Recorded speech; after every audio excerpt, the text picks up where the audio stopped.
अस्सलाम वालेकुम। Lecture 49 start करते हैं जी, कैफ 1 का।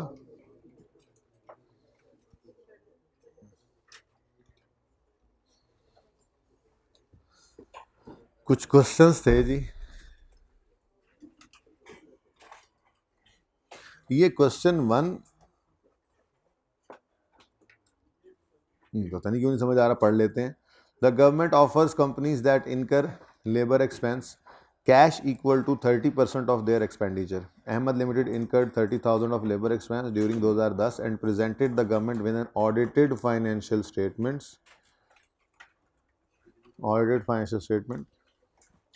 Of expenses on 31 March 11। Show the journal entries in the records of Ahmed Limited for the ended 31 December 10 and 31 December 11, assuming that grant becomes receivable in the year in which the company incurs specified expense, in the year in which company provides government with an audited। अच्छा, ये simple सी बात है, इसको मैं and पे explain करके फिर बता दूंगा। एंट्रीज बहुत सिंपल है। देखें, ये पास्ट कॉस्ट इनकर्ड है जिसकी मद में ग्रांट रिसीव हो रही है, ठीक है ना। तो इसके बारे में आपको ये बताया था कि जब ये रिसीव हो तो इनकम बना लें, लेकिन उन्होंने ना कंडीशंस कुछ अटैच कर दी, यानी कि दो डिफरेंट सिनेरियोज बता दी उन्होंने। क्योंकि देखें, मैंने कल आपको एक बात बताई थी कि ग्रांट को रिकॉर्ड तब करना है जब रीज़नेबल एश्योरेंस दे सकें कि ग्रांट रिसीव हो जाएगी और हम कंडीशन से सेटिस्फाई कर लेंगे। अब यहाँ पे मेरे ख्याल में कंडीशन तो पहले ही सेटिस्फाई हो गई है, लेकिन जो ग्रांट रिसीव होने का क्राइटेरिया गवर्नमेंट ने दिया हुआ है ना, वो इन्होंने चेंज कर दिया। तो ये एक छोटा सा कॉन्सेप्ट है, ये दे के एंड पे सवाल करते हैं। बाकी काम ज़्यादा हुए हैं, पहले उनको समेट लें जल्दी जल्दी, ठीक है। 4 और 5 करवाने की ज़रूरत है, बता दें। मैं इधर से कुछ सवाल मैंने का करवा दूँ जी। 6 मुझे पढ़ने दो, मुझे लग रहा है कि कोई मसला है। Government grants a company a cash of 12 on January 11 to assist in the acquisition of land. The condition of grant is that company builds a factory on the land. The land was acquired on January for Navay. Land is not depreciated. The factory was completed 31 March. Total building cost 3 lakh were paid. Was available for use. ये तो कोई मसला नहीं, ये तो है पास paper. Bell वाला कौन सा पास पेपर है? 4। और उसका मैन्युफैक्चरिंग प्लांट वाला पॉइंट कितना था, कौन सा था? पास पेपर 4 की एडजस्टमेंट 3, मैन्युफैक्चरिंग प्लांट बिल्कुल सेम। ये बल्कि मैंने दिया ही शायद उसके बाद था हम लोग ने, ठीक है जी। तो इसमें तो मसला नहीं होना चाहिए था। आप कह रहे थे 1 और 6 में मसला है। 7, बस 7 ही करते हैं फिर, ठीक है जी। 6 में वैसे किसी को और मसला आया हो? 6 जैसा प्रैक्टिकल क्वेश्चन वो बेल वाला करके हमने इसको होमवर्क में लिया था। हाँ, इसके सॉल्यूशंस होने चाहिए, तो वो अब क्लास में मैं नहीं करवाता, वो किसी वक्त जो है वो मैं टाइप करके जो है वो दे दूंगा आपको, अगली बार इसमें डाल भी देंगे जी। एग्जाम्पल 7, अच्छा वो भी कर लेते हैं, इसको भी देखने दो। ये भी बिल्कुल सेम है। Pakistan government grants the company licence to fish off the coast of Gwadar. Fair value of licence is 50,000। Company is required to pay a nominal amount of 1,000। एकदम से मेरा बोझ उतर गया, मैंने कहा था ये 3-4 करवाने पड़ेंगे, बच्चे ने बोला मुझे लगा शायद ये हैं। अच्छा खैर, the licence fair value is 50,000 and company is required to pay nominal amount of 1,000 for the licence. Life भी नहीं गिवन इसमें, तो हमने तो इससे भी आगे बढ़ के बात की हुई है। खैर, पहली एंट्री अगर कर लें, company chooses to record at fair value. अगर फेयर वैल्यू पर licence is an intangible asset, आप इसको छोड़ें, आपको मैंने कहा था बस एसेट है, ठीक है ना। तो लाइसेंस एक एसेट है, उसको फेयर वैल्यू पर रिकॉर्ड करना है, पहला ऑप्शन उन्होंने ए ऑप्शन ये कहा है। तो फेयर वैल्यू कितनी है जी? 50,000। और नॉमिनल अमाउंट पे कितनी की है इन्होंने? 1,000। तो बाकी फिर, क्योंकि पता नहीं कितने साल के लिए उन्होंने लाइसेंस दिया, ये नहीं पता होता तो फिर जितने साल होते उसके ऊपर इसको अमोर्टाइज भी कर देते। बहरहाल ये पहली एंट्री की ही बात हो रही है। अगर इसमें मैं सिर्फ लाइफ ऐड कर दूं तो लाइसेंस अमोर्टाइज होगा। इंटेंजिबल की डेप्शन का नाम अमोर्टाइजेशन है, ठीक है ना। बहरहाल यूँ कह लेते हैं लाइसेंस डेप्रिशिएट होगा, डेफर्ड ग्रांट जो है वो अमोर्टाइज होकर इनकम बनेगी। लेकिन लाइफ नहीं थी, तो पर्चे के अंदर तो अब जितनी बात लिखी होगी उतनी करेंगे ना, सीखने हुए तो हमने कर लिया था। करना है लाइफ को ऐड तो कर लेते हैं, सिंपल सा है। बी ऑप्शन क्या था, company chooses to measure licence at its nominal amount. तो फिर तो जिस चीज़ की आपको बड़ी तकलीफ़ थी, लेकिन क्या करें, वो तो स्टैंडर्ड ने अलाउ जो किया हुआ, 1000 का लाइसेंस है, किताबों में बस इतने पे नज़र आएगा। दूसरी क्लास के बच्चों ने मुझे पकड़, अच्छा मैंने कल नहीं अपलोड किया लेक्चर, उसकी वजह जी उससे ज़्यादा पढ़ा नहीं सका था मैं, ठीक है जी। लेकिन एक बहुत बड़ा जिसे कहते हैं ना मेरे लिए सेटबैक कल की उनकी क्लास में आया मुझे, और मैं बड़े ही अफसोस के साथ वो ऐलान कर रहा हूँ कि उनका रिज़ल्ट टेस्ट का अच्छा था आपसे। तो ये पहली बार हुआ है, यानी आप लोगों ने पढ़ना छोड़ दिया है और उन्होंने पढ़ना शुरू कर दिया है। मेरे लिए सेटबैक था, मैं तो हर रोज़ उनके सामने दावे करता था कि वो क्लास ऐसे है वो वैसे है, और हर टेस्ट में रिज़ल्ट भी सही आ रहा था। उनके तो उन्होंने तो अखीर कर दी, उनके तो एक हाइब्रिड का रिज़ल्ट 100% था, जितने बच्चों ने टेस्ट दिया सारे पास थे।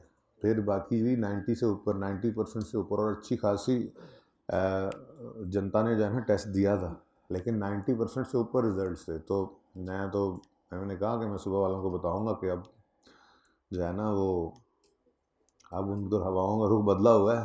हाँ देखते हैं अब किस में कितना है दम, ये देखते हैं। असल में वो बीच में ना, वैसे तो आपको पता है एक वो सेरेमनी आई थी, तो उसके बाद काफ़ी मोटिवेटेड है सारी आवाम, लेकिन मुझे इतनी उम्मीद नहीं थी कि वो आपको इस तरह से वॉश आउट कर देंगे।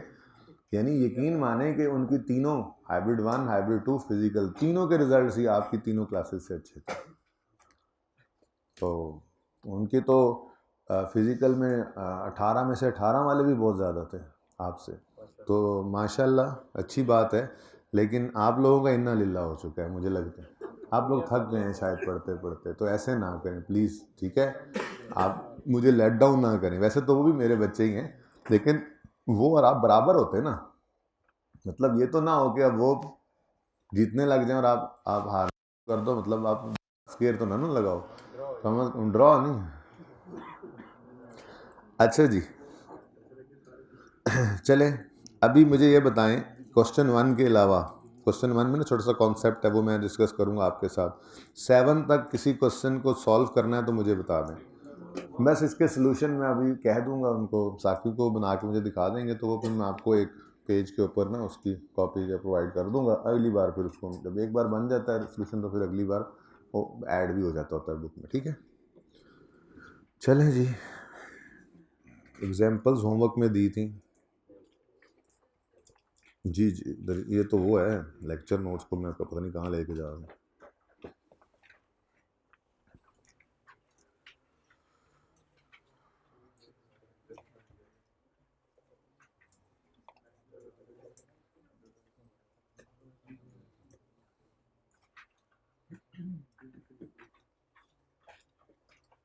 चुप नहीं आती, जानते हो ना कौन हूँ?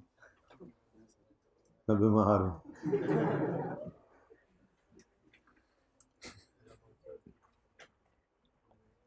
मेरे तीसरा एक बना, जानता नहीं मैं कौन है, अगर कुछ मुझसे वाला टक्कर गया तो मैं बीमार हूँ। रीपेमेंट ये रही। अच्छा जी, रीपेमेंट ऑफ गवर्नमेंट ग्रांट। एक तो मैं ना आज अब आपको ये सारा चैप्टर एमसीक्यू किए, कितने एमसीक्यू हैं टोटल, हो गए सारे, सारे हो गए। हाँ, मैं तो खुद करवाऊंगा बहरहाल, सारे ही चाहे हो गए हैं, तो आपसे कुछ मैं सीख लूँगा, मुझसे कुछ आप सीख लेंगे। अच्छा जी सुने, आज मैं ना ये थोड़ी बहुत बातें डिस्कस करके तो शुरू से लेके एंड तक इस चैप्टर को गो थ्रू करूँगा, और मैं टिक करता जाऊँगा चीज़ें जो पढ़ने वाली रहती, तो एक बार आपने रीड करके तसल्ली कर लेनी है, ठीक है।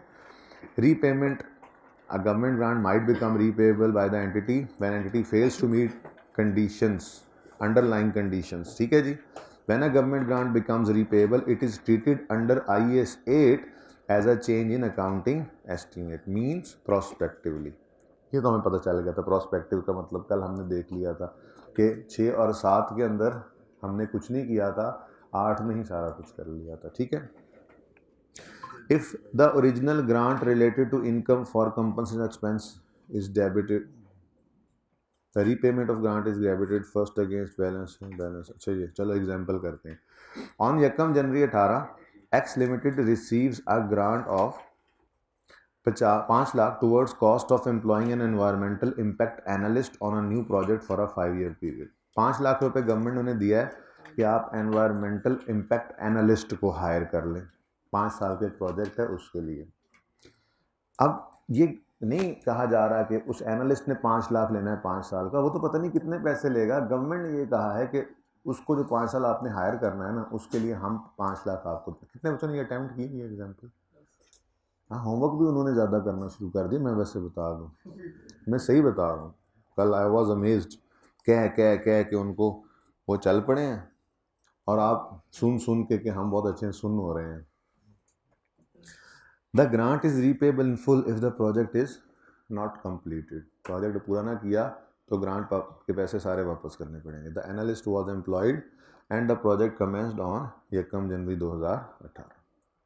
ऑन 1 जनवरी 2020, अब 18 सही गुजरा था, 19 सही गुजरा था, 20 के पहले दिन project was abandoned and grant became repayable in full. Pass journal entries for grant and its repayment. ये तो सिंपल है। अच्छा, इसमें ना 2 ऑप्शन है ही नहीं, मुश्किल काम हमने इसलिए कर लिया था। देखें 2 ऑप्शन कब क्या थे? पहला ये था कि अगर डेफर्ड ग्रांट के तौर पे ग्रांट को रखा हुआ है तो पहले रीपेमेंट के दिन अनअमोर्टाइज्ड बैलेंस को डेबिट करो, बाकी 4 फीट एक्सपेंस, बाकी 4 फीट करीब ही था, सामने रख के बात करें तो ज़्यादा अच्छा होगा। ये अगर हमने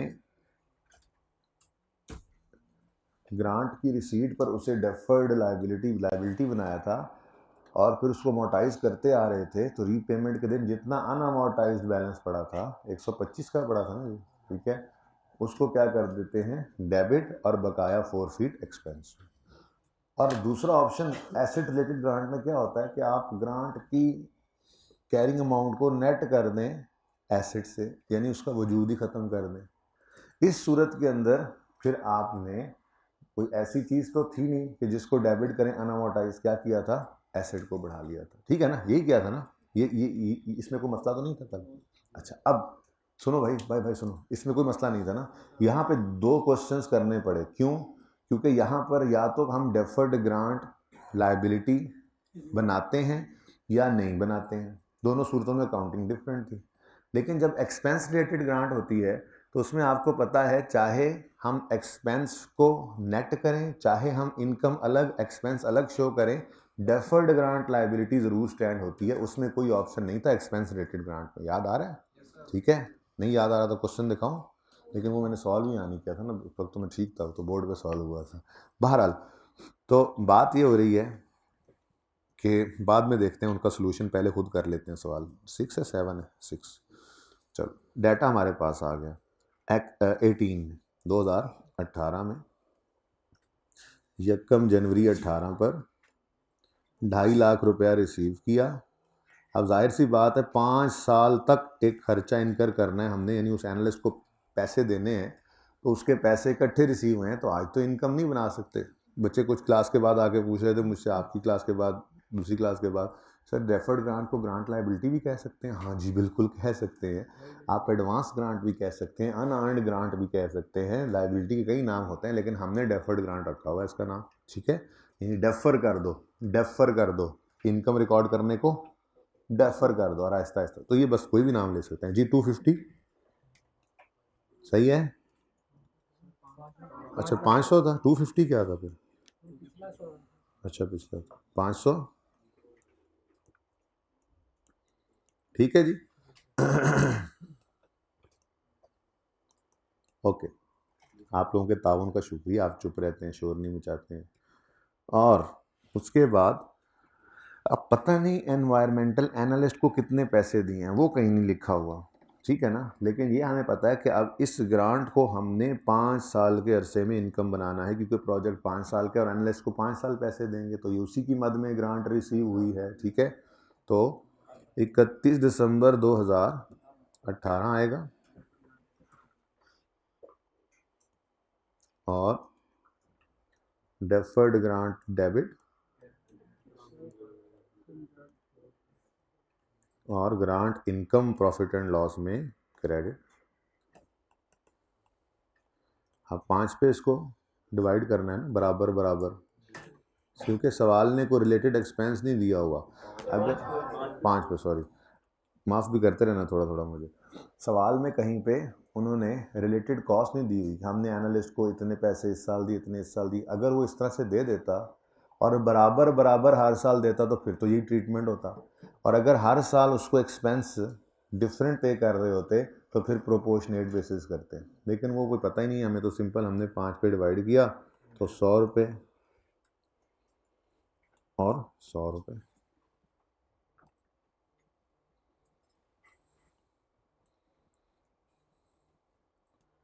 ठीक है जी। उसके बाद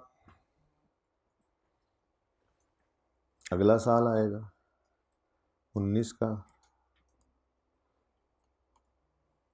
और ग्रांट तो दोबारा आनी नहीं है, लेकिन 31 दिसंबर 20 में जाके गड़बड़ हुई है ना, 31 दिसंबर 19 पर डेफर्ड ग्रांट डेबिट और ग्रांट इनकम क्रेडिट। वैसे ये भी आसान से ही लग रहा है, पता नहीं बच्चों को क्या मसला, चलो शायद आ जाए सामने, मसला आ जाए, कोई बात नहीं, मसला तो मसला है, चाहे एक बच्चे को आए जी। ठीक है, अब 2020 आया और पहले ही दिन गड़बड़ हो गई, ऐसे ही है, पढ़ो। ऑन यकम जनवरी 20 प्रोजेक्ट वाज अबंडेंट, और उसने कहा था the grant is repayable in full if project is not complete, तो वो तो 2 साल बाद कंप्लीट नहीं हुआ, अबंडन हो गया, बंद हो गया, रोक दिया हमने काम। ठीक है, तो ये 500 रीपेबल इन फुल हो जाएंगे। इसका मतलब यकम जनवरी 20 पर आ गए हुकूमत वाले और कैश उन्होंने वापस ले लिया 500। ठीक है,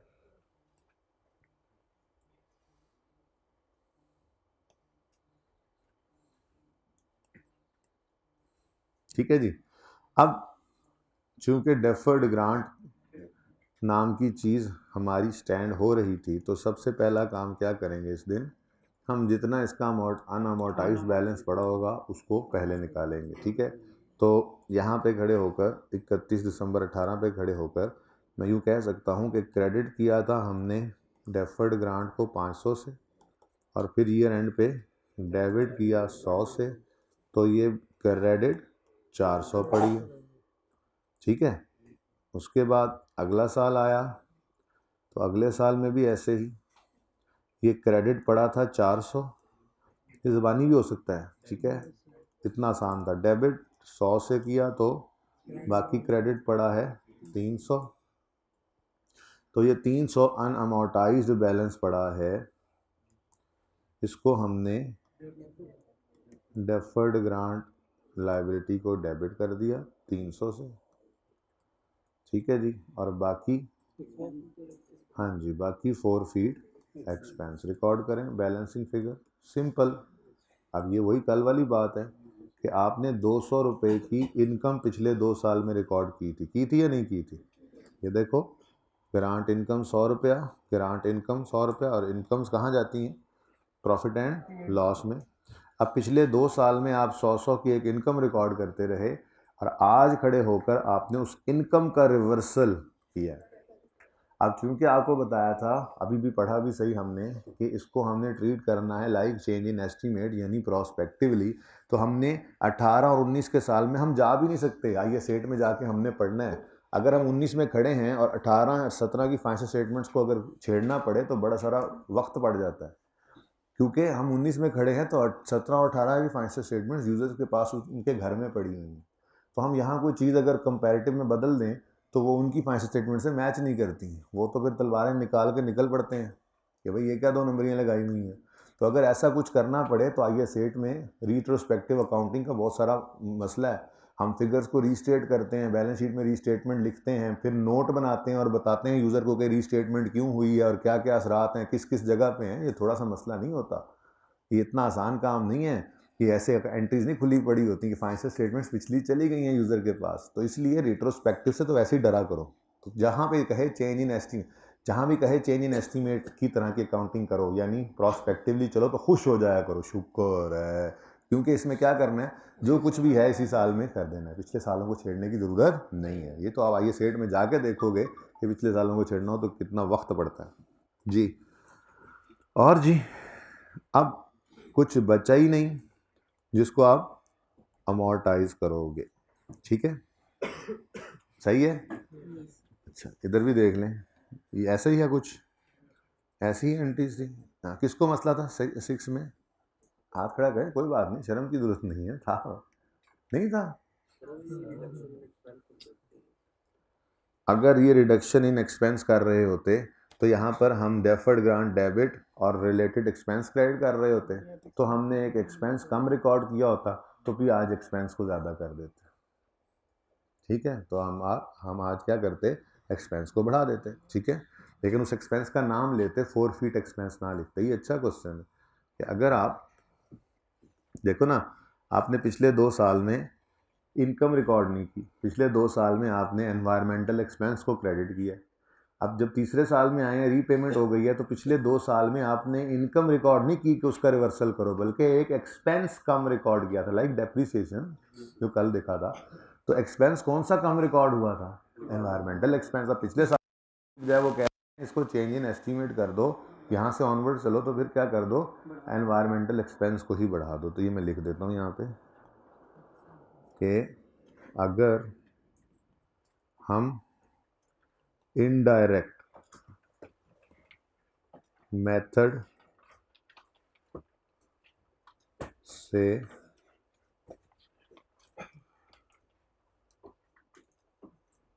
ग्रांट इनकम नहीं लिखता, आप कंफ्यूज ना हो, वैसे होती तो इनडायरेक्ट मेथड से भी ग्रांट इनकम या रिलेटेड एक्सपेंस को कम करके, लेकिन मैं नहीं लिखता हूँ।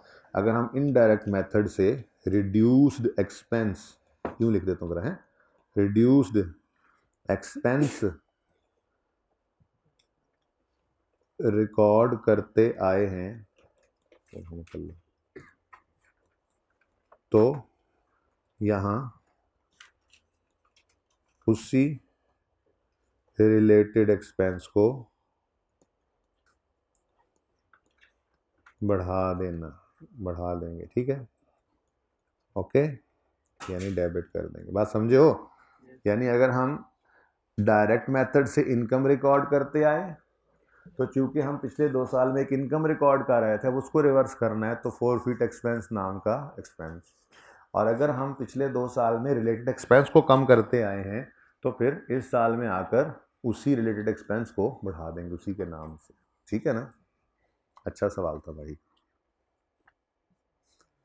इसमें भी 2 मेथड्स हैं ना, लेकिन उनकी सिंपल बहुत ज़्यादा है ना, मतलब 2 सवाल देने की जरूरत भी नहीं पड़ी, सिंप्लिसिटी है ना इसमें, देखो, ठीक है ना। उसमें तो ये था कि डेफर्ड लायबिलिटी है या नहीं है, तो यहाँ पे आकर ज़रा अकाउंटिंग ऑल टुगेदर बदल रही थी ऐसे रिलेटेड ब्रांड में, ठीक है। चलें आगे, कोई क्वेश्चन और, कोई क्वेश्चन और? हाइब्रिड में आवाज़ नहीं आनी चाहिए भाई, शिकायतें फिर मौसूल होने लग गई हैं। 2 दिन ना बोलो ना, और मैं तो बोलने वैसे ही बोला नहीं जाता था मुझसे 2 दिन, और फिर भी सर आप इतना बोल रहे हैं, अल्लाह माफ़ करे। अच्छा, the Punjab government granted the company एक 10,000 ऑन यकम January 18 to assist in purchase of a पौधा। The grant was conditional upon the company manufacturing for a period of at least unbroken 2 years. The company purchased the plant on 2 January 18 for 1 lakh.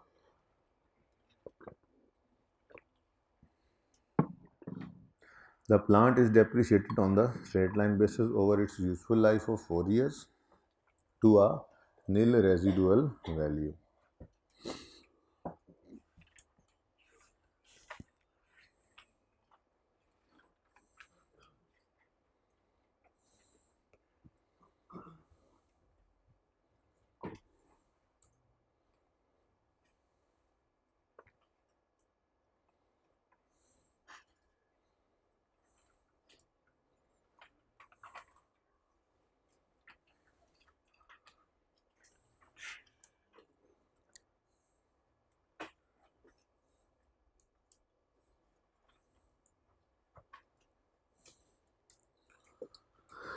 अच्छा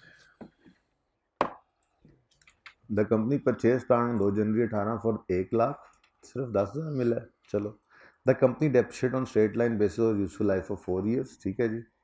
plant को depreciate किया उन्होंने। Company seized manufacturing on, बस इतना सा मसला है यार, ये कोई इतना मसला नहीं है। देखो, अपने उसूलों पे कार बंद रहो। 18 में पूरा साल एसेट इस्तेमाल हुआ, पूरा साल डेप्रीशिएट करो, पूरा साल ग्रांट इनकम में फेंक दो। 19 के साल में 9 महीने पे सब कुछ ही रोक दो, ठीक है। सब कुछ को रोक के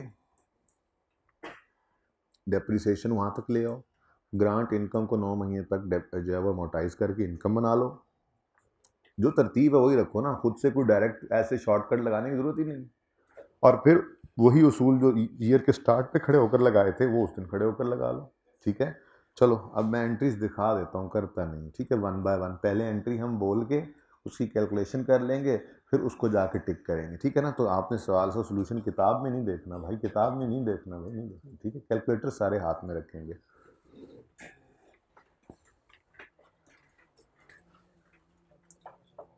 सबके हाथ में है कैलकुलेटर। चल जी, सबसे पहली एंट्री होगी 1 जनवरी 18 पे, cash debit deferred grant credit 10,000 से। कैश डेबिट या bank debit deferred grant credit, इसको इनकम ना ही लिखा करें, कंफ्यूज करता है ऐसे ही, डेफर्ड ग्रांट बस लिखा करें, इसीलिए मैं सिर्फ डेफर्ड ग्रांट लिखता हूँ, ठीक है। एंट्री ठीक है। फिर साथ ही 2 जनवरी का मतलब भी यकम ही होता है। आपको एक छोटी सी एग्जांपल करवाई थी कि चाहे 30 जनवरी भी लिखा होता, हमने उसको यकम पे अज्यूम करना होता है। Full month depreciation in the month of, ऐसे ही करते हैं ना हम, in the month of addition while no depreciation in the month of disposal, ठीक है ना। सिर्फ 31 जनवरी में मसला आता, हम उसे यकम फरवरी पे ले जाते, ठीक है। बहरहाल 2 जनवरी लिखो, लेकिन एंट्री होगी plant debit cash credit 1 lakh से। तो 2 जनवरी को प्लांट डेबिट कैश या बैंक क्रेडिट 1 लाख से, इससे कोई फर्क नहीं पड़ता कैश या बैंक, ठीक है ना। अच्छा, plant is depreciate on straight line basis over it's useful life of 4 years. अब ये एंड आएगा तो आपने 1 लाख को 4 से डिवाइड करना है, पूरा साल 25,000 की डेप्रीसिएशन आएगी। 25,000 से depreciation expense debit accumulated डेप्शन credit 31 दिसंबर पे 25,000, ठीक है। और साथ ही रोने की आवाज़ आएगी, जिसके लिए आप इस डेफर्ड ग्रांट को भी इनकम में फेंकोगे और सेम बेसिस पर डिवाइडेड बाय 4 है, अच्छा सॉरी, तो ये आ जाएगा 2500। 2500 से deferred grant debit, grant income credit, deferred grant debit और ग्रांट इनकम क्रेडिट, ठीक हो गया। अगला साल आया 19 वाला, तो 30/9 तक तो कोई मसला नहीं था ना। तो 30/9 तक की डेप्रीसिएशन निकालनी है, तो 25,000 इंटू 9/12 करो, 9 ही होता है ना, बोलो 7 18,750। इसकी एंट्री होगी depreciation expense debit accumulated depreciation credit 30/9 पर, 31/9 लिखा हुआ है, 30/9 पर depreciation expense debit accumulated depreciation credit 18,750, ठीक है। और साथ ही 9 महीने की इनकम भी बनाओ, इंटू 9/12 हो जाएगा, यही वाला मैंने स्ट्रेट लाइन है ना, तो वही दोबारा नहीं लिखा मैंने, ठीक है ना जी। 1875 deferred grant debit grant income credit 1875, 30/9 पर मैंने इनकम को काट दिया था ना, तो कंफ्यूज करता है। अब रीपेमेंट करनी है, ठीक है। इसकी एंट्री हम खुद अगली नहीं देखेंगे, हम खुद यहाँ पे बनाते हैं।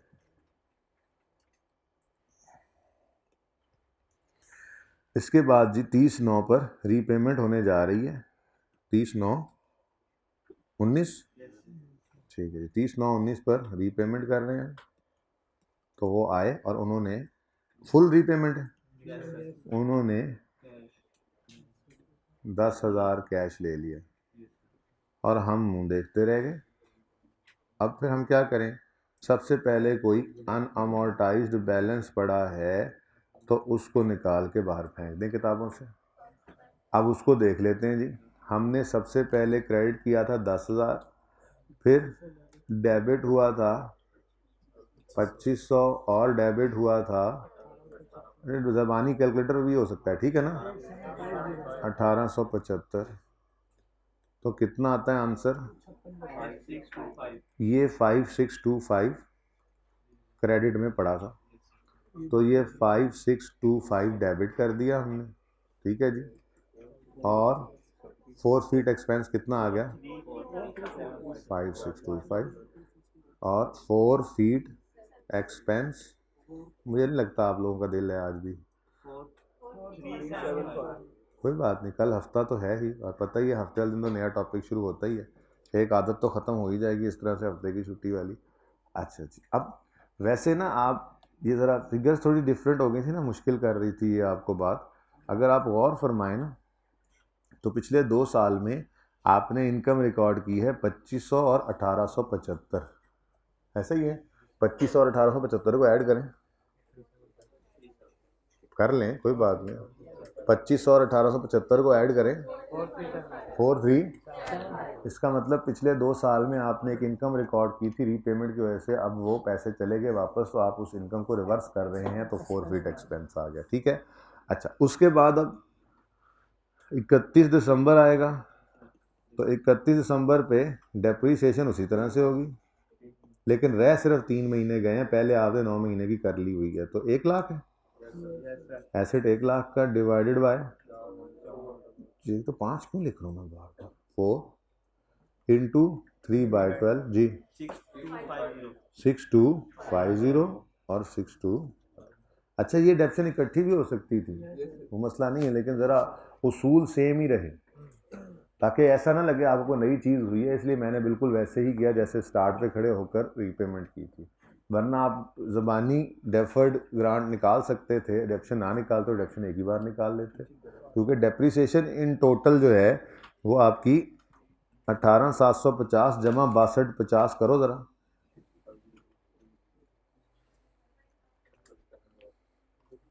जी 18,750 और 6250 कितना है? 25,000 ही है ना, तो 25,000 ही डेप्शन हुई है आज भी, लेकिन इसलिए कि कोई चेंज ना महसूस हो, भाई चुप कर जाओ यार, इसलिए कि कोई चेंज ना महसूस हो, मैंने वैसे ही कर दिया जैसे सवाल हमने पहले किया था। हाँ जी, यहाँ तक को मसला, यही एंट्रीज़ हैं, उसके अलावा कोई डेफर्ड ग्रांट तो बची नहीं जिसको इनकम में फेंकना है, तो ये देख लें, यही एंट्री हुई है, deferred grant debit, 4 feet expense debit और बैंक क्रेडिट, ठीक है, और आखिर में डेप्रीसिएशन एक्सपेंस डेबिट। इसमें मसला आया था आपको, हाँ, एग्जाम्पल 8 में करते करते हम पहुंच ही गए 8 तक, ये इसका बी पार्ट तो देख लें, एग्जाम्पल 8 है कौन सी? एग्जाम्पल 8 कह रहे हैं, मैंने होमवर्क में दी नहीं थी, नहीं लेकिन मैंने दी नहीं थी होमवर्क में। अच्छा चलें, अब इसका पार्ट बी भी देख लें, इसके पार्ट बी के अंदर बाकी सब सेम चलना है, बस इसका मसला ये होना है कि आपने ये डेफर्ड ग्रांट को डेबिट करके नील कर दिया, ये ख़त्म, और एसेट आपका 90,000 का बन गया, ठीक है। अरे बहाने बहाने, वही कह रहा हूँ ना, आज की क्लास आया करा दी भाई ने, क्लास में घुसते ही मेरे कान से लग के उन्होंने कहा मुझे ये समझ नहीं आया।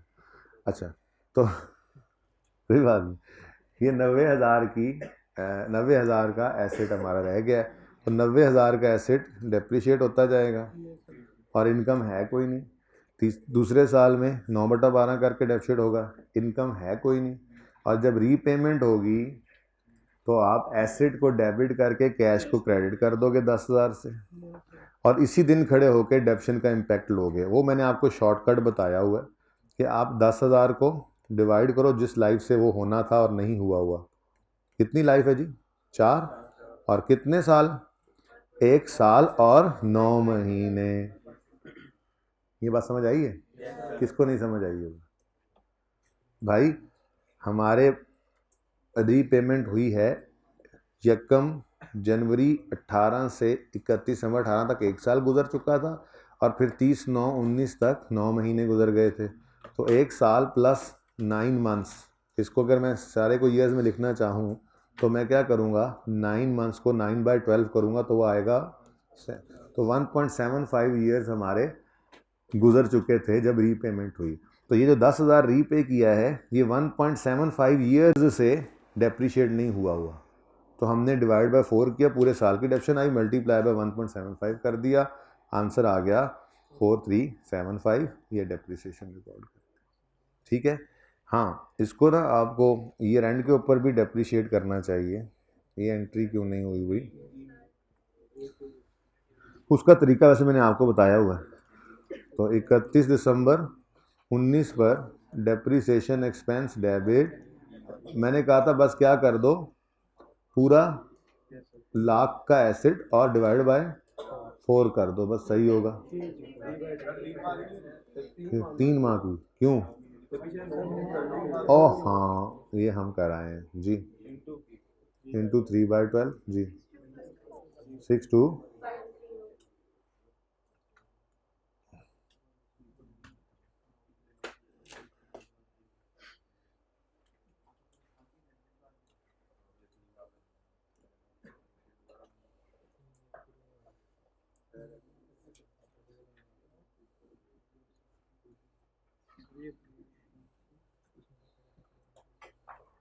जी। कितना भाई? 65।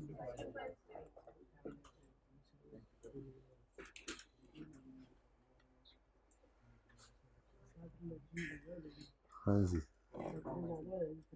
हैं भाई, कह रहे हैं डेप्शन ज़्यादा हो जाएगी, गड़बड़ लग रही है, कोई गड़बड़ लग रही है। 6250 प्लस 16875 कितनी डेप्शन हो गई? 23, और वैसे होनी कितनी चाहिए थी?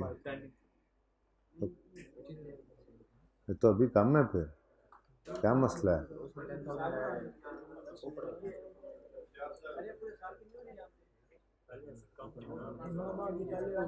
9 मंथ्स की डेप्शन हो चुकी है। किधर ट्रांसफर, रिवैल्यूएशन कर रहे हैं?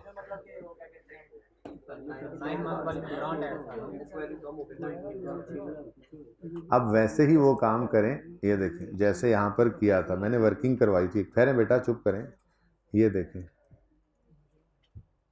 याद है ये, इससे मिलती जुलती वर्किंग करते हैं हम जी। हमारा एसेट था ₹1,00,000 का, पहले साल 25,000 डेप्रिशिएट हुआ और दूसरे साल अभी तक कितना डेप्रिशिएट हो चुका है? 18,000, 9 महीने, रीपेमेंट के दिन तक 750। ज़रा बुक वैल्यू बताएं कितनी है? अच्छा 22,500 हुआ था, ठीक है जी। ये 16,875 आप लोगों ने गलत बताया हुआ है। 16,875 ये सही है अब? अच्छा मुझे बताएं, रीपेमेंट के दिन बुक वैल्यू कितनी थी? 60,000। डन हो गया जी। ये 60625 पर पड़ा था रीपेमेंट के दिन, रीपेमेंट हुई तो इसमें 10,000 ऐड हो गया, और इसकी वजह से ये डेप्शन का जो इम्पैक्ट था ना, ये आप नहीं निकाल रहे थे। इसकी ये जो अभी उसी दिन खड़े होके आपने जो डेप्शन शॉर्ट हुई थी चार्ज की, मैंने इसलिए कहा कि इस वर्किंग की तरह से वर्किंग करो जी। माइनस किया आपने, बोलो 4,375। अब ये वो बुक वैल्यू है जो आफ्टर रीपेमेंट और डेप्शन का इम्पैक्ट हमारे पास आई। 10,000 भी बढ़ा लिया हमने, लेकिन उसको डेप्शन से कम भी कर लिया। अब बताओ क्या आता है हमसे? 6। ये जी रीपेमेंट के बाद हमारे एसेट की पोजीशन है। अब क्या करें? अब क्या करें? अच्छा, अगर अब दोनों ट्राई करते हैं, अगर हम 1,00,000 को 4 पे डिवाइड करके 3/12 करें, आंसर आता है जी। अब इसको ऐड करें,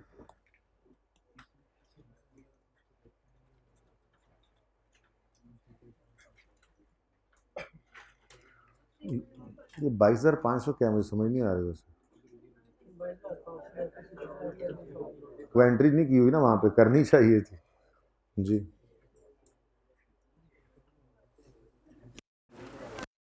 हाँ जी ठीक है, पूरे साल की डेप्शन है। मुझे 25 क्यों लग रहा था ये बार?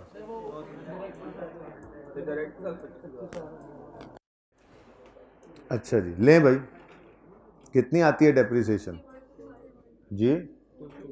2 3 और माइनस करो 22,500, 625 रुपये का डिफरेंस आया है। अब जो आपने 10,000 ऐड किया है जो नहीं हुआ था डेप्रिशिएट, उस 10,000 के ऊपर जब आप डिवाइड करके, कितने साल, कितने 5 साल है लाइफ, 4 साल है, डिवाइड करो ज़रा 4 साल से।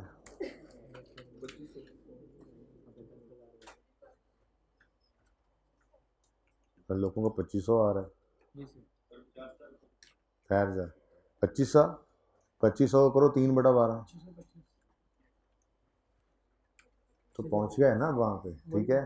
तो इसलिए थोड़ा सा इसको जो है वो हमें देखना पड़ा कि यार क्या कर रहे हैं। सिर्फ तसल्ली के लिए हमने बुक वैल्यू शो करने के लिए ये वर्किंग कर ली, उसके बाद सिंपल काम करें, जो सीखा हुआ है वही, उससे आपके असरात पूरे के पूरे निकल आने हैं। हमने इन दो को ऐड किया, कर लिया ऐड, ये ऐड कर लिया, जो डेप्रिसिएशन आई उस डेप्रिसिएशन को मैंने मैच किया फिर जो पहले डेप्शन आ रही थी। एसिड बढ़ने की वजह से जो इंक्रीमेंटल डेप्शन का असर निकला वो 625 था। असल में तो ये असर निकलना चाहिए था पूरा, इससे पिछली फिगर कितनी थी, इससे पिछली 625, जिसको 3/12 किया, अगर मुझे बताना ना, फिगर मुझे भूलती हैं अभी। 2500, असल में तो फ़र्क एग्जैक्ट 2500 होता, लेकिन वो तब होता कि जब साल के पहले दिन खड़े होकर रीपेमेंट होती और पूरे साल हम तब्दीली वाली वो इम्पैक्ट डाल के तब्दीली वाली डेप्शन डालते। पर ये मसला उस तरह से क्लियर इसलिए नहीं हो रहा था क्योंकि सिर्फ 3 महीने बाद आकर एंड पे आकर वो जो एसेट बढ़ा है उसकी इंक्रीमेंटल डेप्शन पड़ी है। तो ये 625 प्रूव करने के लिए काफ़ी पापड़ बेलने पड़े आपको, ठीक है ना। 625 एग्जैक्ट फिगर थी, सही फिगर थी, लेकिन इसको कौन सोचे बैठ के। जब प्रूव कर लिया क्लास में तो उससे पहले तो हमने यही डिसाइड किया हुआ था कि चुप करके, यही कहा था मैंने कि चुप करके क्या करो, एसिड बढ़ के जितने पे चला गया उसको ओरिजिनल लाइफ पे डिवाइड करो। मसला सिर्फ ये था जिस वजह से एग्जैक्ट फिगर मैच नहीं कर रही थी जैसे पिछले सवाल में कर गई थी, ठीक है ना। तो अल्टीमेटली हम 625 की फिगर पे पहुंच जाते हैं, ठीक है ना। 625 कैसे निकला दोबारा मैं समझाने में इंटरेस्टेड भी नहीं, बस ये बताना था आपको कि सही हुआ अगर आपने जैसे सीखा था वैसे कर दिया, ठीक है। तो 6250, 18,700 16,875 की डेप्शन आप चार्ज कर चुके थे 9 महीने की, फिर रीपेमेंट की, रीपेमेंट के बाद जो पिछले 2 साल में 1 साल 9 महीने में शॉर्ट डेप्शन थी वो चार्ज की, और ईयर एंड के ऊपर बाकी 3 महीने फुल अमाउंट को डेप्रिशिएट कर दिया। तो आप बिल्कुल सही नतीजे पर पहुंचे हैं, इसको आप प्रूव करने की हमें ज़रूरत नहीं है, ठीक है। तो सिंपल सा, अल्लाह माफ़ करे, चल जा।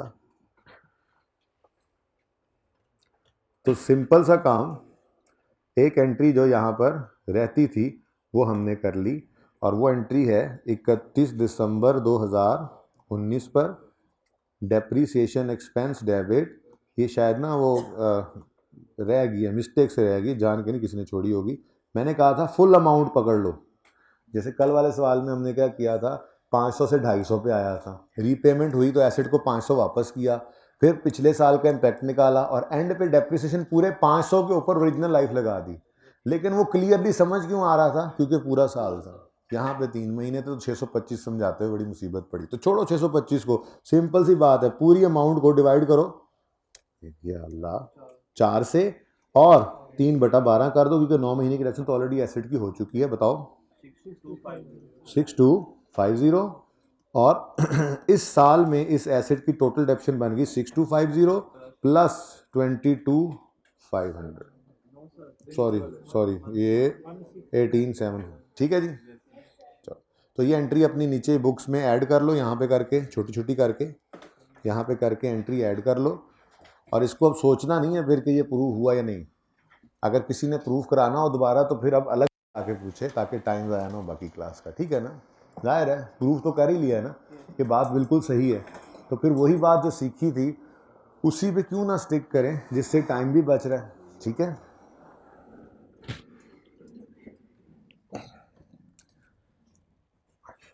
ठीक है जी। चलें जी, एग्जाम्पल 8, चूँकि भाई को मसला आ रहा था, मैंने वैसे भी आज करवानी थी, वो कर लेते हैं। उसके बाद फिर इंशाल्लाह मैं चलूँगा शुरू से एंड तक, इस चैप्टर को देखूँगा क्या रह गया। ठीक है, नहीं शुरू हुआ, कल होगा। कुछ नाम तो मैं आज लिखूँगा एंड पे, जो भी हो जाए, अगर ये ख़त्म हो गया तो। नहीं बेटा, हफ्ते को ही होगा, कल का दिन फारिग न रह सकते, मैं मुश्किल से ही आता हूँ पढ़ाने, तो कुछ ना पढ़ाऊँ तो फ़ायदा नहीं। अच्छा जी, फॉरगिवेबल लोन की बात आपको की थी कि फॉरगिवेबल लोन एक गवर्नमेंट ग्रांट है और इसको एज अ गवर्नमेंट ग्रांट आप रिकॉर्ड कर लेते हैं जब आप शर्त पूरी कर लें जो अटैच थी। ठीक है, a forgivable loan is a loan that the lender has देने वाले has lender government undertaken to waive repayment, माफ कर देते हैं repayment of a forgivable loan is a loan that the lender has undertaken to waive repayment of under certain conditions.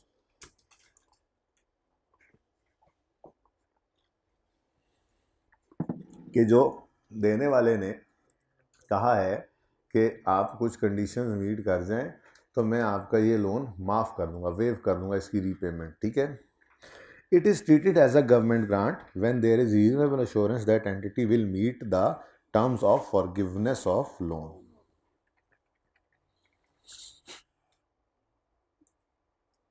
ये तो क्या है,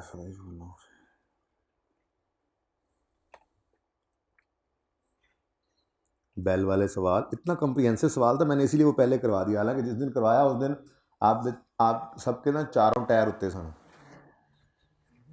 ठीक है, लेकिन मैंने इसीलिए हिम्मत करके करवा दिया था कि उसके बाद फिर चैप्टर में जिधर जाते हैं वो काम हमने किया होता है। तो एक दिन की मुशक्क़त, 2 दिन की टेंशन, उसके बाद चैप्टर टॉपिक आपके हाथ में। ठीक है, तो बेल वाला सवाल किधर गई घंटी, ये मैन्युफैक्चरिंग प्लांट वॉज परचेज एकम August at a cost of 420, 240 was finance through an interest free loan from government. The loan will be forgiven if plant is operated for at least 4 years by Bell. अब 4 साल का इंतजार नहीं करना record करने के लिए, बल्कि उनसे पूछो क्या ख्याल है, कंडीशंस मीट कर लोगे। उन्होंने कहा upon acquisition there is reason assurance that Bell will comply with conditions.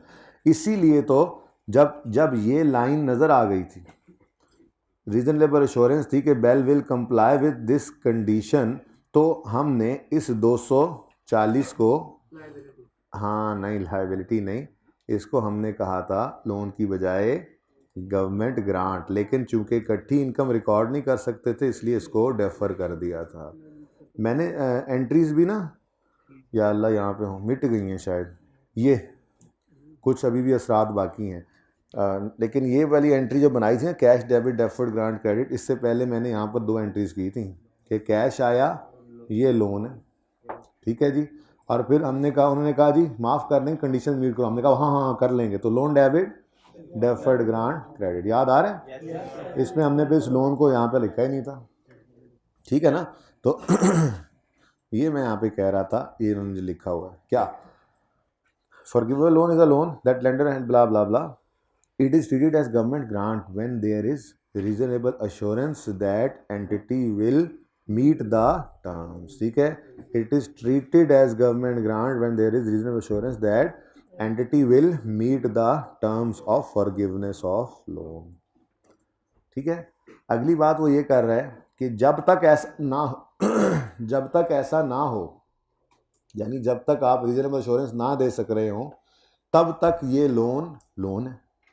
ठीक है, और इसको ट्रीट करना है अंडर IFRS 9, जो कि आपके सिलेबस में नहीं है,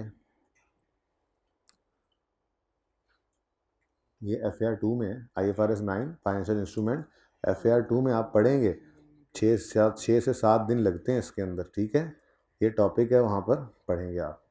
खैर, इतनी बात याद करना फिर भी ज़रूरी है क्योंकि किताब में आई कैप ने ये लिखा हुआ है, तो थ्योरेटिकली आई कैप इसको जो है वो पूछ सकता है। वैसे तो इसको मैं हाईलाइट भी करवा दूंगा स्टैंडर्ड में से, ठीक है। वैसे भी अब स्टैंडर्ड हाईलाइट करने शुरू करने ही हैं हमने, क्योंकि लेकिन वो भी ऐसे ही करेंगे कि इन टॉपिक्स से फ़िलहाल बाकी जो रह गए हैं ना, IS 36 और IS 16, IS 16 असल में रहा था क्योंकि स्टार्ट में बच्चों के पास नहीं थे, तो 36 को भी मैं करवा तो दूँ, लेकिन फ़िलहाल उसको साइड पे रखेंगे। जो ताज़ा ताज़ा चल रहे हैं ना 23, ठीक है। आपने ना A में A2 लेके आना है सब ने, ठीक है, ठीक है।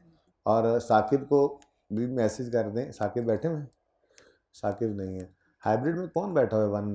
वन में कौन बैठा हुआ है? अच्छा, अबू बकर बैठे हुए हैं, ठीक है। अच्छा, साकिब को मैसेज कर दें।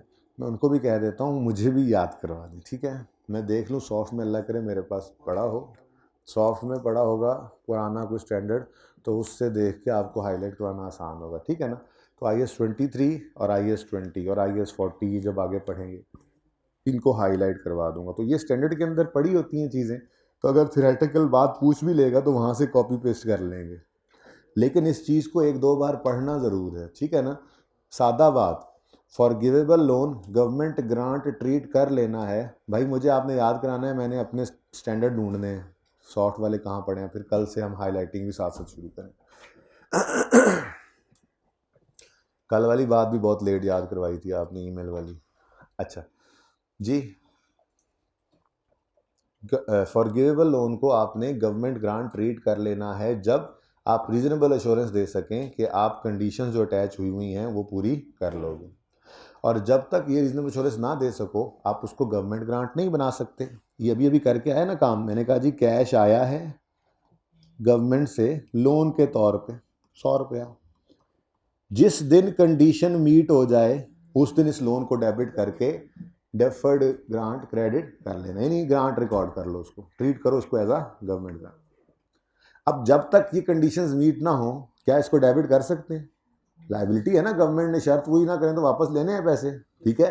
तो जब तक ये कंडीशंस मीट ना हो सकें तब तक ये लोन रहेगा, और इसको मैयर करेंगे अंडर IFRS 9। कैसे करेंगे ये बात आपके सिलेबस में नहीं, ये पूछ भी नहीं सकता। इतनी ही बात लिखी है जितनी मैंने भी आपको पढ़ा दी, क्योंकि IFRS 9 FAR 2 के अंदर है, और उसके अंदर अकाउंटिंग जाकर सीखेंगे कि लोन को किस तरह से ट्रीट किया जाता है, ठीक है। उसके अंदर अकाउंटिंग अमाउंटाइज को ऑफर बड़े सिस्टम है, उसके अंदर बड़ा ज़बरदस्त स्टैंडर्ड है वो, ठीक है। IFRS 9 बड़ा ज़बरदस्त स्टैंडर्ड है, लेकिन FAR 2 में पढ़ेंगे। बात क्लियर हुई? ये बात क्लियर हुई? सादा बात पहली, इट इज़ ट्रीटेड एज क्या चीज़? Forgivable loan is treated as government grant when there is reasonable assurance that entity will meet the terms of forgiveness of loan। ठीक हो गया जी। until then, तब तक यानी जब तक कंडीशन ना मीट हो, until then such loan is treated as liability and recorded, recognize का मतलब होता है recorded at fair value under. He loan की भी फेयर वैल्यू होती है। अब ये तो IFRS 9 में ही जाके पढ़ना है ना, यही मसला है, ठीक है। तो बस इतनी सी बात याद रखनी जो लाइन हाईलाइट कर दी, और वो भी याद रखने की जरूरत नहीं है, वो स्टैंडर्ड में भी लिखूंगी, हाईलाइट करा दूंगा। लेकिन अगर थ्योरेटिकली को बात वो कह देता है फॉरगिवेबल लोन के बारे में अगर 2-4 लाइनें लिखो, तो आप ये 2-4 लाइनें लिख दोगे। पहली बात, it is treated as government grant when it is no assurance that they will satisfy the conditions. Till then it is a liability and shall be recorded at fair value under IFRS 9। अल्लाह खैर, मतलब IFRS 9 क्या है वो आपका बताना आपके scope में है ही नहीं, ठीक है। डन हो गया। अच्छा, अब एक फॉरगिवेबल लोन वो था जो हमने ये देखा, इंटरेस्ट फ्री लोन। इस पे इंटरेस्ट नहीं था, लेकिन इंटरेस्ट बियरिंग लोन भी गवर्नमेंट दे सकती है, ठीक है। इंटरेस्ट बियरिंग लोन भी तो हो सकता है, ठीक है। तो इंटरेस्ट बियरिंग लोन अगर हो, यही सारी कुछ जो हमने पढ़ा वो तो ऑलरेडी हमने पढ़ा ही हुआ था, प्लस एग्जाम्पल के अंदर इसी लोन के ऊपर इंटरेस्ट रेट भी आ जाए, तो कैसा सवाल बने कि कोशिश करके मुश्किल किया गया था सवाल, ठीक है। ये ग्रिपिंग से सवाल लिया था मैंने, उसको ज़रा इस शक्ल सही कर ली थी, उसमें ना एग्जाम्पल बनी होती है जिस तरह से, a company receives a cash loan from government amounting to 1 lakh रुपया। इन ऑन यकम जनवरी X1 ऑन फॉलोइंग कंडीशंस, यानी कि कैश लोन आया है यकम जनवरी को, इसकी एंट्री होगी कैश डेबिट लोन क्रेडिट, ठीक है ना? और सही है, सारी एंट्रीज ही कर लेते, चलो सारी एंट्री इकट्ठी करेंगे, बस समझ आ गई।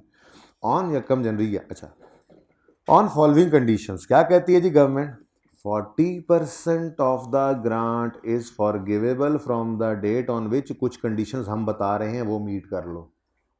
कंडीशन नहीं बताई, बस कह रहा है जो हमने बताई हैं वो हमें नहीं बताई, कह रहा है जो कंडीशन बताई है ना वो मीट कर जाओ जिस दिन, तो 40% फॉरगिव कर देंगे।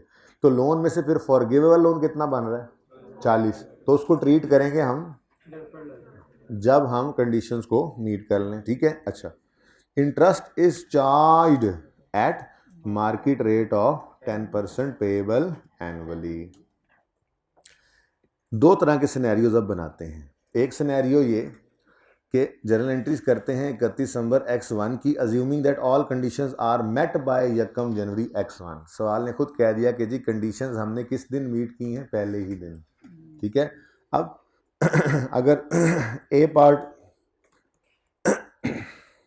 पता नहीं यार क्या मसला, आप लोगों को क्या हो गया, यकम जनवरी आके बैठ जाओ यार, ओ भाई साहब, ओ कान खुजाने वाले भाई साहब बैठ जाओ, इसको भाई को अपने साथ बिठाओ, हाँ इधर आगे आगे आगे, इससे अगली सीट इधर बैठ जी। कौन सी क्लास में, हाइब्रिड क्लास गर्ल्स की क्लास में शोर हो रहा है, और अब इन्होंने मुझे आइडेंटिफाई कर दी है रो, तो बेटा मैं थोड़ी देर में आकर जो है वो आप लोगों को क्लास से पक्का पक्का निकाल दूंगा, मेरी तरफ से ये आखिरी वार्निंग समझ लें, ठीक है। बिल्कुल आपस में डिस्कशन ना किया करें किसी भी किस्म की, कोई मसला है तो क्लास से निकल जाया करें और वहाँ पे जाके बात कर लिया करें, वरना पक्का पक्का क्लास से निकालूंगा मैं। आपके थोड़ा से बोलने की वजह से सारी क्लास डिस्टर्ब होती है, बाकियों का नुकसान ना किया करें। यकम जनवरी X1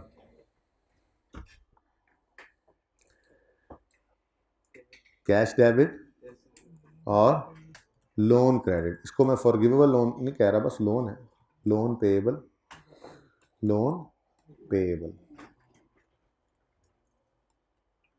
कितना जी 100,000, और वो कह रहा है 40% फॉरगिव कर देंगे अगर सर्टन कंडीशंस आप मीट कर जाएं। और ए पार्ट वो क्या कह रहा है, हमने सारी कंडीशंस यकम जनवरी को ही मीट कर ली, तो फिर यकम जनवरी X1 पर ही लोन पेएबल डेबिट होकर डेफर्ड ग्रांट क्रेडिट, पता नहीं इसको ग्रांट इनकम ही शायद बना लूँ थोड़ी देर में, क्योंकि और तो कोई चीज़ लिखी नहीं हुई, तो हो सकता है ये आखिरी वाला ही मामला हो कंडीशंस वाला, ठीक है जी।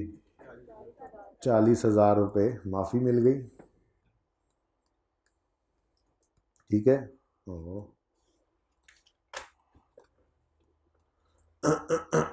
उसके बाद अब 31 दिसंबर X1 आएगा और इंटरेस्ट पे होने की बारी आएगी, तो इंटरेस्ट एक्सपेंस डेबिट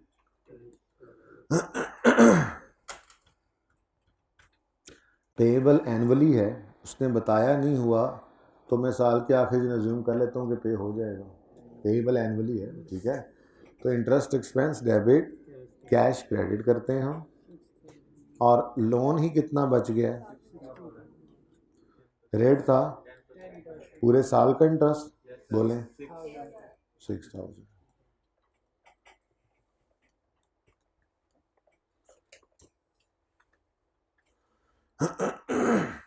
अच्छा जी, अब इस चीज़ को तो मैं थोड़ी देर में आपसे डिस्कस करता हूँ कि ये लाइबिलिटी बनाई है हमने, फ़िलहाल इसको लाइबिलिटी में रखें या क्या करें, लेकिन एक ट्राई तो मारें ज़रा बी पार्ट की।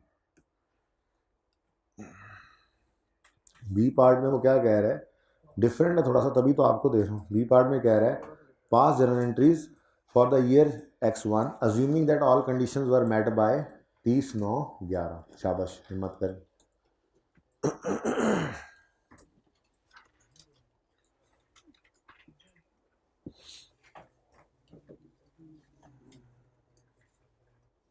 ये हैबिट को, ये नज़र आ रही होगी ना स्क्रीन इस तरह से?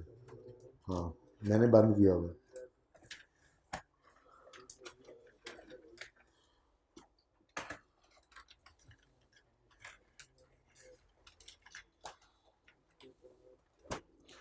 जल्दी करें यार, वो फार्मा वाला भी सवाल करना है। वो कितने बच्चों ने किया था इंडस फार्मा? हो गया था? वैसे वाकई अगर हो गया था तो फिर ज़बरदस्त है, क्योंकि वो एक मज़े का सवाल था। ये तो ऐसे छोटी मोटी बातें हम कर रहे हैं बस।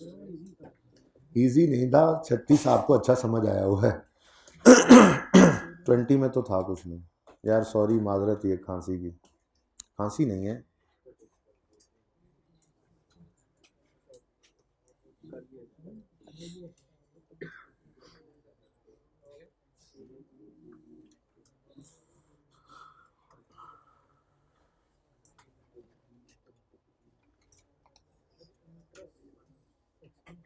जी बच्चों, पार्ट बी मिलकर अब करें, फिर हो गया तो।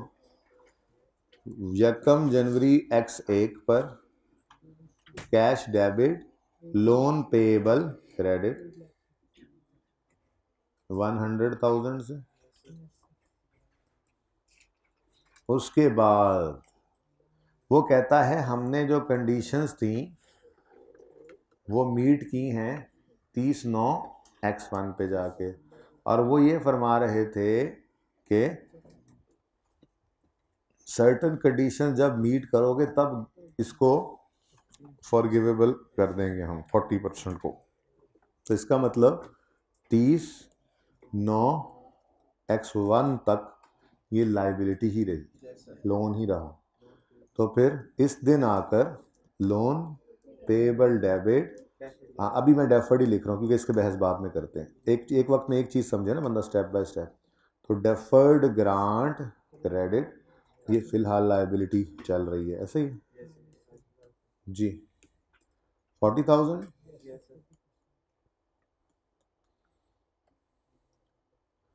और जब ईयर एंड पर बैंक को ये इंटरेस्ट देने जाएंगे तो बैंक ने इंटरेस्ट लेना है लोन आउटस्टैंडिंग के हिसाब से। बात समझिएगा, पूरा साल 60,000 आउटस्टैंडिंग नहीं रहा, पहले 1 लाख आउटस्टैंडिंग था 9 मंथ्स तक, फिर 60,000 हो गया और अगले 3 मंथ तक ये रहा जी। तो इंटरेस्ट एक्सपेंस कितना बन गया जी? 9,000। थोड़ी वर्किंग करनी पड़ी आपको। 9,000 इंटरेस्ट बढ़ क्यों गया है जी? क्योंकि साल के 9 महीने ये आउटस्टैंडिंग ही रहा, ये पेएबल नज़र आता रहा था, ठीक है।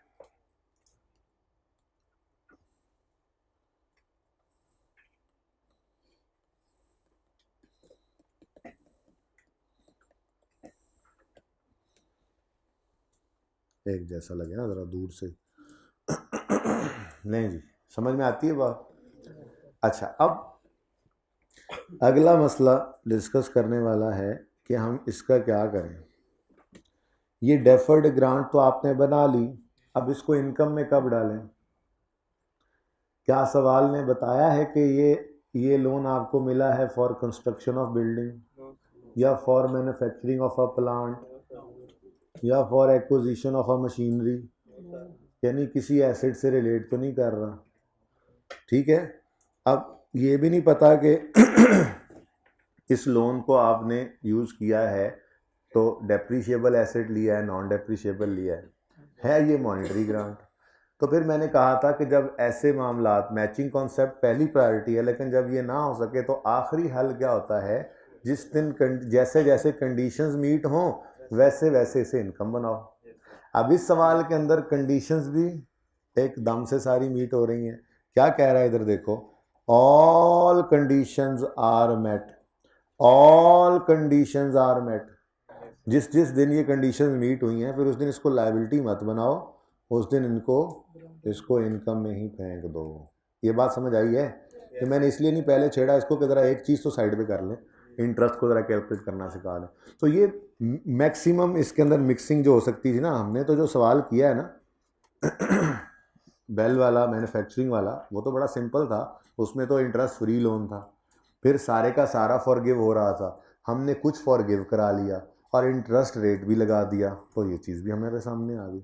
अच्छा, अगर यही सवाल में इस तरह से वो बेल वाले सवाल में उसने लिखा होता सारी रीपेमेंट के साथ ही, या ये सवाल वहाँ लिखा होता और आपकी ये 40,000 की जो अमाउंट मैं इनकम में डाल रहा हूँ, अगर ये रिलेट कर रही होती उस मैन्युफैक्चरिंग प्लांट से, तो फिर ये डेफर्ड ग्रांट ही थी जैसे मैंने बोला, और फिर जैसे जैसे वो प्लांट डेप्रिसिएट होता वैसे वैसे ये 40,000 इनकम में जाता। ठीक है ना, लेकिन ऐसा कुछ था नहीं, यहाँ पे हमें कुछ पता नहीं था, तो सारे का सारा आज आपको इनकम में डाल देना चाहिए, grant, income, profit and loss में। ठीक है जी, ऐसे ही यहाँ पर भी grant, income, profit and loss में। ठीक है जी, अब नोट फरमा लें, अब ये कंप्लीट है।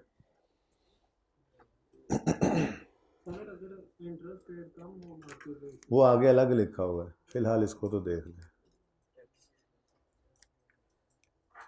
उसमें भी भाई IFRS 9 अप्लाई होता है, तो इसलिए उसको भी थ्योरेटिकली बस जेन में रख लेना, मैं हाईलाइट कल करवा दूंगा, इससे ज़्यादा उसकी अकाउंटिंग आपसे टेस्ट नहीं कर सकता। ठीक है ना, अभी पढ़ाता हूँ, अलग से लिखा हुआ है किताब में ICAP में।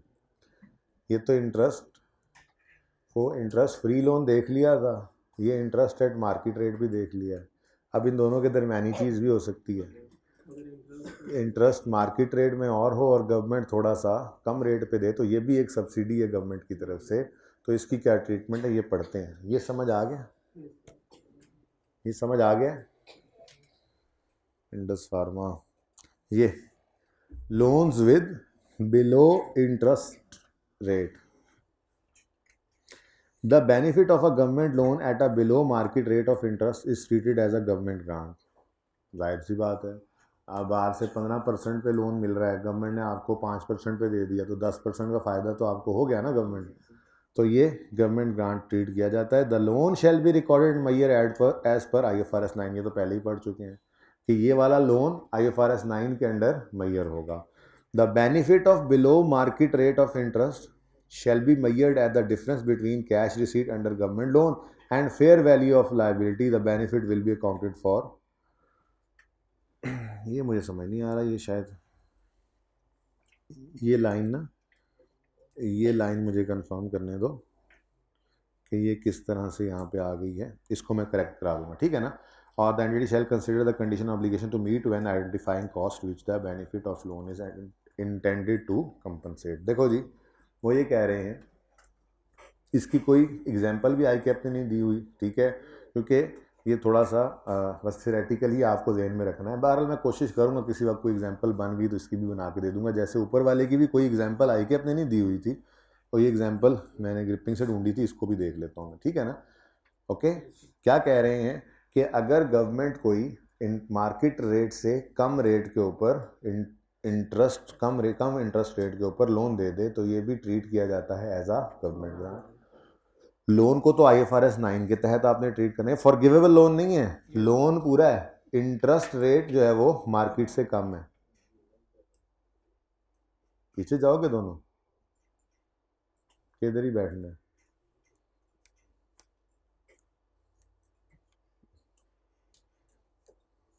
ठीक है जी, लोन फॉरगिवेबल नहीं है, अब लोन वापस लेना है गवर्नमेंट ने, लोन मार्केट वैल्यू पर वो IFRS 9 के तहत रिकॉर्ड होगा, अब वो तो हमने पढ़ना नहीं है। हाँ, ये जो गवर्नमेंट ने मार्केट रेट से कम रेट के ऊपर आपको लोन दिया, ये भी एक फ़ायदा है, तो इसको गवर्नमेंट ग्रांट के तौर पे ट्रीट किया जाएगा। ठीक है, अब वो बेनिफिट कैसे ट्रीट करेंगे, वो कहता है जी, interest shall be measured as the difference between cash receipt under government loan and fair value of liability. ठीक है जी, तो अगेन वही बात है, फेयर वैल्यू ऑफ लाइबिलिटी आप कैसे निकालते हैं, तो IFRS 9 में सीखेंगे। ठीक है, और the entity shall consider the conditions and obligations to be met when identifying cost which the benefit of loan is intended to compensate. मतलब वही बात कि आप कंडीशंस को मीट कर रहे हैं या फिर किसी इंटेंडेड कॉस्ट को जहाँ पे वो टारगेट कर रहे हैं उससे रिलेट कर रहे हैं, तो उसी के साथ साथ फिर इसको है ये फ़ायदा क्या है। देखो ना, 100 रुपया 10% के हिसाब से बाज़ार से मिल रहा था तो 10 रुपये आपकी कॉस्ट थी, 100 रुपया 5% के हिसाब से गवर्नमेंट दे दिया तो 5 रुपये आपकी कॉस्ट बनी, तो बाकी 5 रुपये बचत होगी कि नहीं होगी। वो कहता है इसको गवर्नमेंट ग्रांट बनाएंगे और इसको हमने देखना है कि ये किस चीज़ की मद में ये लोन मिला है। अगर तो कोई चीज़ नहीं नज़र आ रही होगी, जैसे पिछली एग्जांपल में थी, तो जिस दिन कंडीशन मीट करो उस दिन इसको इनकम बना लेना, और अगर किसी एसेट से रिलेट कर रही होगी तो एसेट के साथ साथ, ठीक है। बहरहाल इसकी कोई एग्जांपल मैं ढूंढ के बना दूंगा। साकिब भाई पता नहीं कहाँ हैं, उनको कोई बता दे कि तीसरा काम भी उनके ज़िम्मे लग गया। एग्जाम्पल ढूंढनी है मैंने, आपने नहीं। वैसे आप भी ढूंढ सकते हैं अगर कोई ढूंढ लाए तो अच्छा आ जाएगा। अच्छा जी, चलें जी, ये कुछ मोटी मोटी बातें ज़रा देखें जल्दी से। अब आपने ये चीज़ें पढ़ के आनी है, ठीक है, जो मैं आपको कह रहा हूँ मैं बताता हूँ। पेज नंबर 217 है, ये सब कुछ किया हुआ है हमने, सिर्फ एक दफ़ा रीड कीजिएगा। यार बिलो मार्केट इंटरेस्ट रेट की एग्जांपल भी बना के देनी है इनको, वो भी लिख लो, इस तीसरा काम लिख लो, 2 पहले लिखे हैं। अच्छा जी, हाँ वो करवा दूँगा जी। लर्निंग ऑब्जेक्टिव 2 ये आपने कर लिया है, सिर्फ इतनी सी अंग्रेज़ी पढ़नी है। जब वो पढ़ लेंगे तो आगे वही एग्जाम्पल 1 है जो सारी आपने सॉल्व की हुई है। मेथड 2 किया हुआ है ना, ये सारा कुछ, ये सारा कुछ तो किया हुआ है। Grant related to asset read only करना है, सिर्फ इतनी जगह को रीड ऑनली करना है, बाकी तो, और ये भी आपने सिर्फ रीड करना है। हाँ हाँ यही तो हम कर रहे थे, बाकी फिर एग्जाम्पल 3 है जो आपने की हुई है, ये सारी एग्जाम्पल 4 आपने की हुई है, ये मैंने आपको पढ़ाया था। ऐसा ही है कि आप अगर कोई अकाउंटिंग ट्रीटमेंट बताओ ऐसी कैश ग्रांट्स का जिससे आपने नॉन डेप्रिशिएबल एसेट खरीद लिया, तो बताया तो था कि अगर आपने नॉन डेप्रिशिएबल एसेट खरीद लिया है तो फिर ये देखो कि उस नॉन डेप्रिशिएबल एसेट के ऊपर कोई डेप्रिशिएबल एसेट तो नहीं आपने कंस्ट्रक्ट करना। अगर ऐसा है तो फिर भी डेप्रिसिएशन, और अगर ना हो तो फिर आखिरी हल कंडीशंस वाला, ठीक है ना।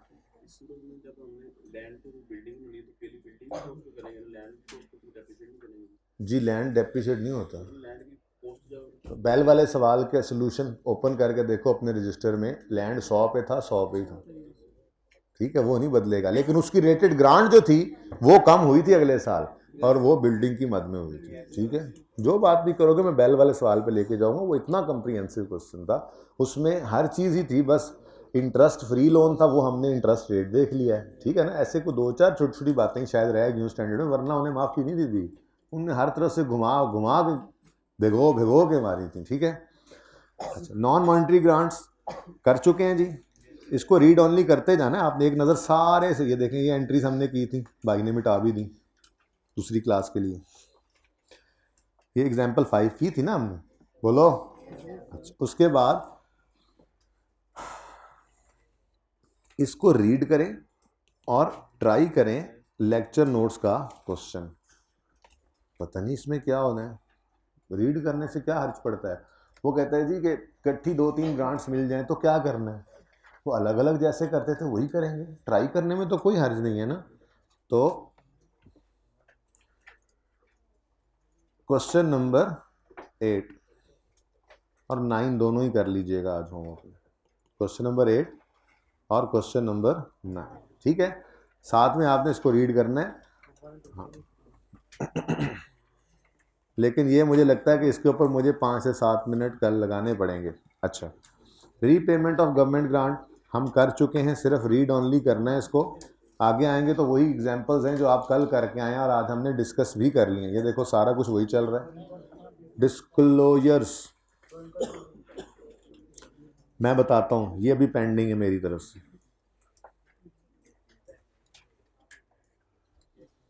डेफिनेशंस को आपने रीड ऑनली करना है, जिसमें आपको ये थोड़ा सा परेशान करेगी अंग्रेजी, जाहिर है, फिर मैं समझा दूंगा आपको। रीड ऑनली कुछ याद नहीं करना, रीड करना है, अंडरस्टैंड करना है। फॉरगिवेबल लोन आपको समझा दिया, एग्जांपल भी कर ली। ये डिस्क्लोजर्स भी अभी तक पेंडिंग है, सिर्फ डिस्क्लोजर्स पेंडिंग है। और पैकेज डील आपको आज दिया, हो सकता है वही आपसे हो जाए। मैं कल कोशिश करूँगा कि सारे सॉल्यूशंस ही बना लाऊं। साकिब को बुलाएं, चौथा काम भी लिख लें कि हमने इन क्वेश्चंस के जो रिमेनिंग हैं, जो मैंने नहीं करवाए हैं, कौन कौन से वैसे नहीं करवाए ज़रा मुझे बताएं। हाँ नहीं, जिनका मैं सॉल्यूशन उन्हीं का दूंगा जो मैंने नहीं करवाया हुआ, बाकी तो हो गया है ना। 1 4 5 6 7 9, ठीक है ना।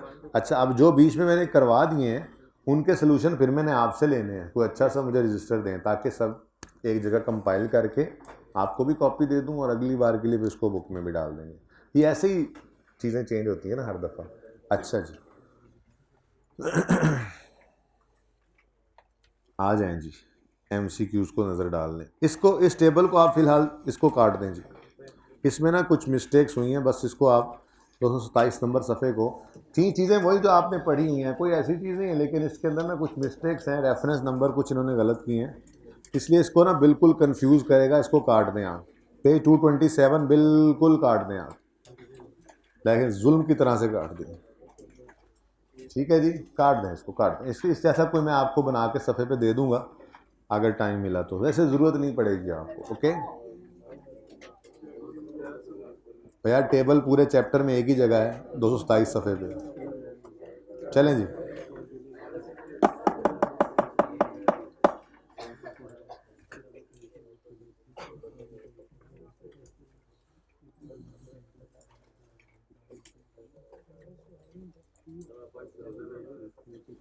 कोशिश करूंगा यार। ये इंडस फार्मा कितने बच्चों ने अटेम्प्ट किया, कितने बच्चों से नहीं हुआ? चले, इसमें इस वाले पैरा के अलावा भी कोई मसला था जिनसे नहीं हुआ? इसी में ही मसला होना चाहिए था। ठीक है, इसको भी मैं कल डिस्कस करूंगा, टाइम ख़त्म हो गया। ये भी होमवर्क पे आपने करना है आज, 3 सवाल होमवर्क में चले गए। रीड ऑनली तो सिर्फ एक नज़र देखना है आपने, कोई ऐसी चीज़ तो नहीं लिखी हुई हमने ना पढ़ी हो, बस ये तसल्ली करनी। ठीक है, तो क्वेश्चन नंबर 3 और लेक्चर ये पास पेपर 3, कॉर्व लिमिटेड। यार बातें क्यों कर रहे हो पठानों? कॉर्व लिमिटेड ये होमवर्क में है, लेक्चर नोट्स का 8 और 9 होमवर्क में। ठीक है, बस 2-4 मिनट देख लो ज़रा, इसको कर लें। MCQ जितने होते हैं 2 से 3 मिनट में। ये वाला सवाल फिलहाल रहने दें, आसान ही बहुत है।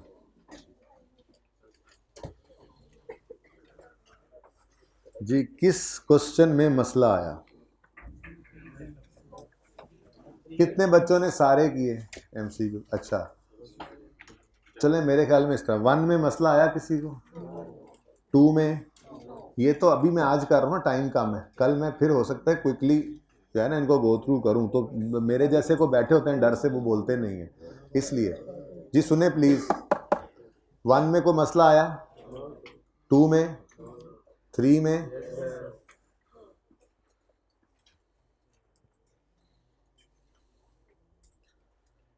इसमें ना मसला मेरे ख्याल में सोल्यूशन का होगा। चलें 4 में, हाँ गवर्नमेंट असिस्टेंस की बात जहाँ आएगी वो बताई जो नहीं हुई, मसला आना ही चाहिए।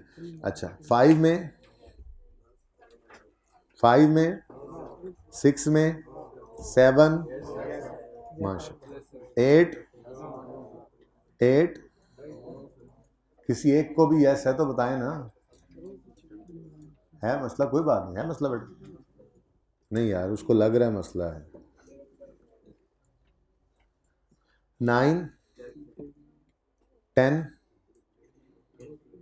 ये डेफिनेशन आज पढ़ेंगे तो इंशाल्लाह।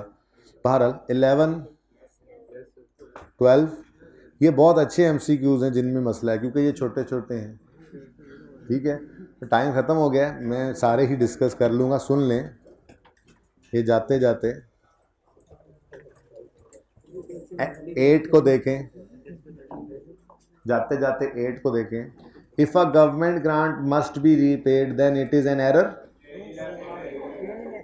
पॉलिसी, न्यू ट्रांजैक्शन, ये सारी बातों का तो इतना पता नहीं था, आइए सेट पढ़ के सारा पता चलेगा, लेकिन इतना पता था कि रीपेमेंट के बारे में हमने बात की थी, ये चेंज इन एस्टीम 8 में जिसको मसला था, ओके है 9 इफ एन, बस ठीक है बंद कर रहे हैं लेकिन सुन तो लें 1-2 मिनट।